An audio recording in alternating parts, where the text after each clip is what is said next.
শাকচুন্নি ভাতের হোটেল। রাত প্রায় 10:30। মেঘলা আকাশ, কুয়াশা গা ছুঁয়ে যাচ্ছে। শাহিন মোটরসাইকেলে করে গ্রাম থেকে শহরের দিকে ফিরছিল। হঠাৎ পেটের ভেতর গড়গড় শব্দ। বেশ জোরে ক্ষুধা পেয়েছে। আশেপাশে কোনো দোকান খোলা নেই, কিন্তু রাস্তার বাঁ দিকে একটা ছোট্ট হোটেলের মতো জায়গা দেখা গেল। দরজায় লেখা শাকচুন্নি ভাতের হোটেল। রাত 8টা থেকে ভোর 4টে। মনে হলো নামটা অদ্ভুত, কিন্তু ক্ষুধা নামের দানব তখন কোনো যুক্তি মানতে চাইছে না।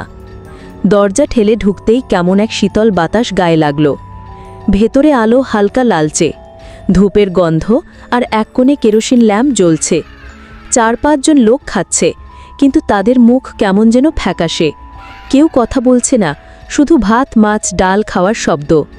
একজন লম্বা সাদা শাড়ি পরা মহিলা এসে হাসি মুখে বলল, কি খাবেন ভাই? আমাদের মাছের তরকারি আজ স্পেশাল। শাহিন মেনু চাইলেও কোনো তালিকা নেই। মহিলা বলল, আপনি বসুন, আমরা ঠিকই এনে দেব। থালায় ভাত, শুটকি মাছের ঝোল, ডাল আর লেবু দিয়ে গেল। শাহিন প্রথম চামচ মুখে দিতেই মনে হলো এই স্বাদ সে কোথাও খায়নি, যেন অদ্ভুত এক নেশা।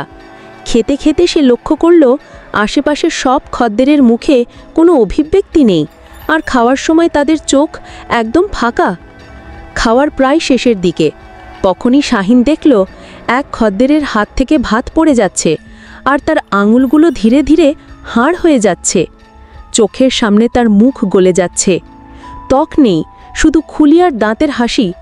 হোটেলের সেই সাদা শাড়ি পরা মহিলা এখন কেমন যেন লম্বা হয়ে গেছে।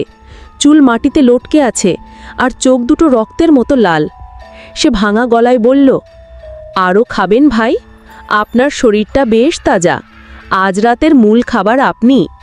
শাহিন চেয়ার ফেলে দরজার দিকে দৌড় দিল, কিন্তু দরজা যেন একেবারেই নড়ে না।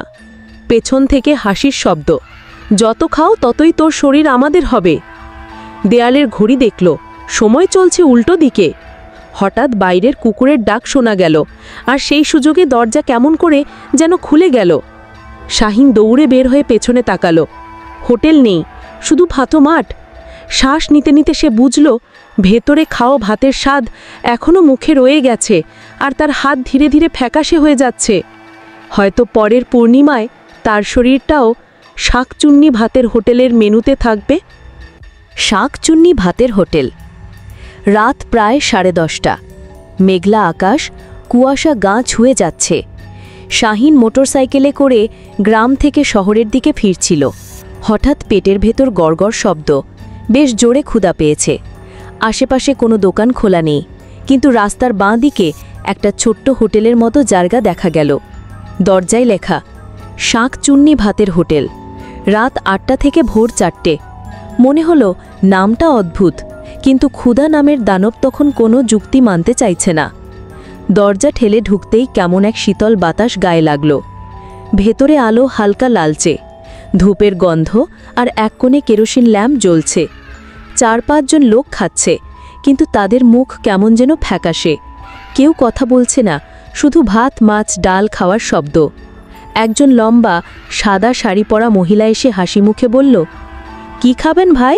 আমাদের মাছের তরকারি আজ স্পেশাল। শাহিন মেনু চাইলেও কোনো তালিকা নেই।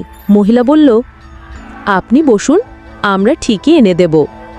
থালায় ভাত, শুটকি মাছের ঝোল, ডাল আর লেবু দিয়ে গেল। শাহিন প্রথম চামচ মুখে দিতেই মনে হলো এই স্বাদ সে কোথাও খায়নি, যেন অদ্ভুত এক নেশা। খেতে খেতে সে লক্ষ্য করল আশেপাশের সব খদ্দেরের মুখে কোনো অভিব্যক্তি নেই, আর খাওয়ার সময় তাদের চোখ একদম ফাঁকা। খাওয়ার প্রায় শেষের দিকে তখনই শাহিন দেখল এক খদ্দেরের হাত থেকে ভাত পড়ে যাচ্ছে, আর তার আঙুলগুলো ধীরে ধীরে হাড় হয়ে যাচ্ছে। চোখের সামনে তার মুখ গলে যাচ্ছে। ত্বক নেই, শুধু খুলি আর দাঁতের হাসি। হোটেলের সেই সাদা শাড়ি পরা মহিলা এখন কেমন যেন লম্বা হয়ে গেছে। চুল মাটিতে লটকে আছে, আর চোখ দুটো রক্তের মতো লাল। সে ভাঙা গলায় বলল, আরও খাবেন ভাই? আপনার শরীরটা বেশ তাজা।